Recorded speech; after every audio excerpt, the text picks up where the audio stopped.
1.5-2 महिन्यात आज आईसाहेबांना नाश्त्याला की नाही पोहे मागितलेले. त्यातच मी आज उठल्या उठल्या घर झाडाय काढलं होतं. पण आईसाहेबांच्या इच्छेपुढे कुठलंच काम मोठं नाही, तुम्हाला तर माहितीच आहे. घरातली कामं आवरत आवरतच आईसाहेबांचा नाश्ता तयार करून घेतला. लागलंच आईसाहेबांचं आमच्यात तोंड धुतलं. त्या विषयी काय केलं माहिती आहे काय? ह्या पिलटीत पोहा कमी आहेत आणि ह्या पिलटीत पोहा जास्त. ही मम्मीची आहे, ही माझी आहे. आता पोहा दिल्यावर की नाही कसं म्हणते बघायचं. यात कमी ती कमी आहे ती मला दे. नाही मी खाणार आहे.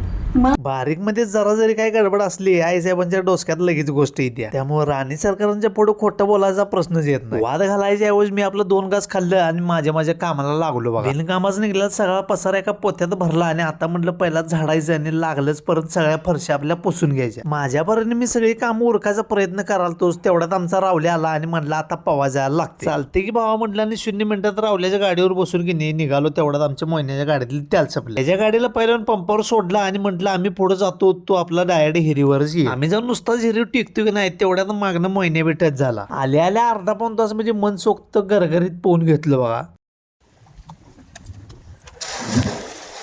आणि त्यात घरात काढलेला पसारा एक डोळ्यासमोर दिसला तर म्हणताना चार दिशा आपला आवरलो आणि घरचा रस्ता धरला. येता मामांची गाडी बंद पडलेली दिसली म्हणताना मोहिन्याला पाय लावलो आणि मामांना गॅरेजवर सोडलो. ते डायरेक्ट घरला आलो बघा. आता बाकी सगळं राहिलेलं भावानं बघूया उद्याच्या व्हिडिओमध्ये. तोपर्यंत काळजी घ्या. जाता तुमच्या भावाला फॉलो करायला विसरू नका. चला.